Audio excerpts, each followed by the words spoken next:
আৰু সেই অভিযোগটোৰ ওপৰত ইতিমধ্যে তদন্ত হৈছে আৰু যদি এনেও তেওঁলোক বৰ্তমান সময়ত বহিষ্কৃত সংগঠনৰ পৰা আৰু আমি প্ৰত্যেক জিলাত আমাৰ মুখ্য সচিব প্ৰাণজিৎ গগৈ ডাঙৰীয়াই এখন তদন্ত কমিটি বহাইছে আৰু যদি তদন্তত দোষী হয় নিশ্চয়কৈ বিলাসী থানা অসমৰ তেওঁলোক বহিষ্কৃত হৈ থাকিব।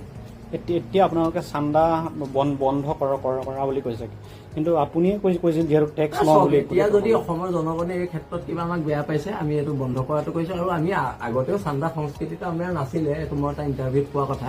কিন্তু কথাটো হৈছে কি বিলাসী থানাৰ সত্তাটোৰ নামত এটা সংগঠন চলাবলৈ অৰ্থনৈতিকভাৱে অৰ্থ প্ৰয়োজন হয় আৰু আমাৰ শুভাকাংক্ষীয়ে আমাক সেইখিনি অৰ্থ দিয়ে। কিন্তু এতিয়া কথাটো হৈছে কি বিলাসী থানাৰ নামত কোনোবা অবৈধভাৱে ধন সংগ্ৰহ কৰিব সেই কথাটো যুক্তিসংগত নহয়। বিলাসী থানা পেড এখন কোনোবা কম্পিউটাৰটো বনাই ল'ব পাৰে, ষ্টাম্প এটা কোনোবা দোকান এখনতো বনাই ল'ব পাৰে। সেই ষ্টাম্প পেড ব্যৱহাৰ কৰি কোনোবাই আৰু বহুত আমি এতিয়া কমপ্লেইন পাইছো এইবিলাক ওলোৱাৰ পিছত কেঁচু খান্দোতে সাপ ওলোৱাৰ নিচিনা কথা হৈছে। আমি বহুতো কমপ্লেইন পাইছো আৰু সেই কমপ্লেইনবিলাকৰ এগেইনষ্টত আমি আজি সেইকাৰণে এখন প্ৰেছ মিট দিবলগীয়া হৈছে। যদি কোনোবাই আমাৰ নামত পইচা তুলিছে ধন সংগ্ৰহ কৰিছে এইটো ওচৰত থানা আছে, থানাত অৱগত কৰক, নহলে আমাৰ যদি কোনোবা সৈনিক আছে সৈনিকসকলক অৱগত কৰক।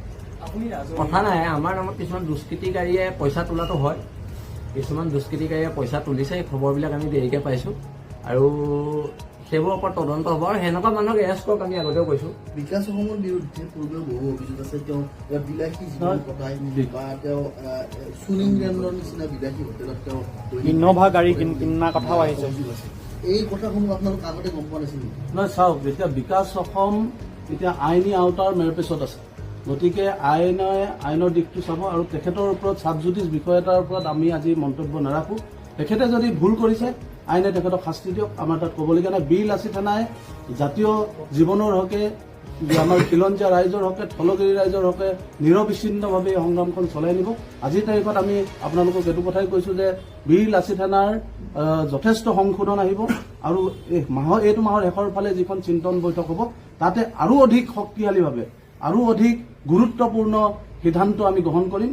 সেইকাৰণে মই ভাবোঁ আপোনালোকে সেই চিন্তন মন্থন বৈঠকখনৰ কাৰণে আপোনালোকে ধৈৰ্য ধৰক।